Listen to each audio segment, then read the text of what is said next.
Aberdeen 2-3 Celtic, Jota drills home controversial winner for leaders. For all of 62 seconds Celtic found themselves in a spot of bother. When they needed it most they dug deep and found the resilience every team with genuine title ambitions needs. On a chilled night in the Granite City the league leaders were cruising. 2 goals in 4 minutes from Jota and Matt O'Reilly had knocked the stuffing from a passive Aberdeen side. Joe Hart was so static and untroubled he should have been wearing thermals and long johns. The boos of the home supporters demanded some form of response. And they got one. In a thrilling second half Aberdeen stormed back into the game. Christian Ramirez forced home a set-piece goal with their first shot on target. The American striker denied a swift equalizer by an offside flag.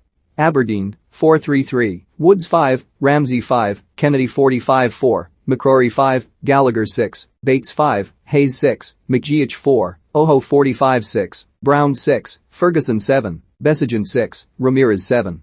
Substitutes: Ritchie, McKenzie, Emmanuel Thomas, Jenks, Ruth, Barron, Milne. Booked: Bates Celtic, 4-3-3, Hart 7, Ralston 6, Carter Vickers 6, Starfelt 6, Taylor 6, McGregor 7, O'Reilly 7, Rogic 89-1, Haytate 6, Bitton 75-2, Abada 5, Forrest 89-1, Jota 8, Mita 5, Giacomakis 75-2 Substitutes: Bain, Scales, Bitton, Giacomakis, McCarthy, Rogic, Johnston, Forrest, Welsh. Booked: Jota Starman, Jota, Celtic, with Celtic rocking Lewis Ferguson headed home a free kick after 61 minutes, and, if anyone looked like winning, it was the team in red. Not so fast was the cry. Aberdeen protested long and hard over the Jota goal which earned Celtic a huge 3 points a minute later. Only the third team this season to score twice against a Parkhead side their arguments fell on deaf ears. A 7th straight win in the Premiership extended Celtic's run of unbeaten league games to 20. Unbeaten in the Granite City since 2016 they remain a point clear at the summit of the Premiership. In a pattern of the season, Ange Postecoglou's side eased into a comfortable lead at halftime before their opponents started the game. Remarkably given the way the night turned out the opening 45 minutes were ridiculously comfortable for the Parkhead side. The opening goal after 16 minutes owed much to poor defending from Aberdeen. Matt O'Reilly's left-footed cross from right touchline ran all the way through to the back post, where coveted right-back Calvin Ramsey and keeper Gary Woods failed to deal with it. Accepting the gift Jota poked in the opener from point-blank range and celebrated in front of 2,000 away fans by pretending to swing an imaginary golf ball at keeper Joe Hart. Much like the finish he met at flush. Celtic's second goal took 4 minutes to arrive and, this time, Aberdeen's defense was unfortunate rather than hapless. With 20 minutes on the clock Callum McGregor's clipped ball was knocked down to the feet of Matt O'Reilly, provider of the opener. Roughly 20 yards from goal, the English midfielder smashed a low left foot shot at goal first time. The ball took a wicked deflection en route the boot of David Bates and spun low past Woods for 2-0. The midfielder's first goal since a £1.5 million move from MK Dons won't go down as a classic.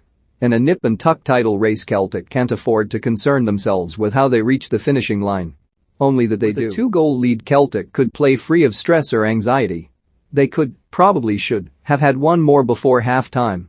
Rio Haytate sent Mita scurrying into space on the left, a low cross turned out for the corner by Johnny Hayes just in time to prevent Lille Abada scoring his 15th goal of the season. Jota did have the ball in the net once more before half-time and a decision to chalk the strike off was an error from referee Willie Collum. Plucking a high ball out of the air, the Portuguese was judged to have nudged a defender before tucking the ball into the net. Had that one been allowed the second half might have felt a good deal less fraught. As an attacking force Aberdeen had been non-existent. Heading for a 4th straight game without a win, Stephen Glass needed a reaction. Or even a shot on target. Matty Kennedy and Funso Oho replaced Calvin Ramsey and Dylan McGeoch and the changes worked. Ross McCrory drilled a ball across goal which so nearly found Christian Ramirez, and the tide began to turn.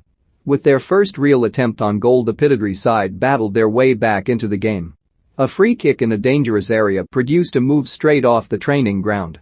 A free kick was pulled low across the face of goal and Ramirez applied the finish. From being out of the game completely Aberdeen were a team reborn. Ramirez had the ball in the net again minutes later after a superb turn and swivel, the celebrations cut short by an offside flag. Even so the team in red were now a completely different animal, red shirts swarming all over a Celtic side dragged into a battle they clearly didn't expect. Within 5 minutes of the Ramirez goal Pittodrie erupted as Aberdeen drew level. Once again Celtic's problems stemmed from the concession of a free kick in a dangerous area of the pitch. Funso Ojo flighted a dangerous ball in from the right and Lewis Ferguson, Aberdeen's scorer in the 2-1 defeat in October, glanced the ball into the net. After a first half, when they couldn't strike a match, Aberdeen had now forced the ball into Celtic's net 3 times in 16 minutes. The turnaround was both astonishing and short-lived. Within a minute Celtic were back in front. When Jota smashed a bouncing shot into the net, Aberdeen protested long and hard against the award, claiming Leo Labata was offside when Anthony Ralston looped a header into the winger's path. It was a claim born of frustration rather than merit. Kudos to Aberdeen. Despite the hammer blow of seeing their foothold in the game wiped out in the blink of an eye, they kept at it. Scorer of the equalising goal, Lewis Ferguson could have had a hat-trick. It took a quite superb Joe Hart save on the goal line to prevent the midfielder levelling once again with a ferocious back post header. Presented with a direct free kick 20 yards from goal, Ferguson curled it inches over the crossbar. If nothing else, Celtic knew they'd been in a game. Travelling to Motherwell on Scottish Cup duty Saturday, Aberdeen could do with starting that game the way they finished this one.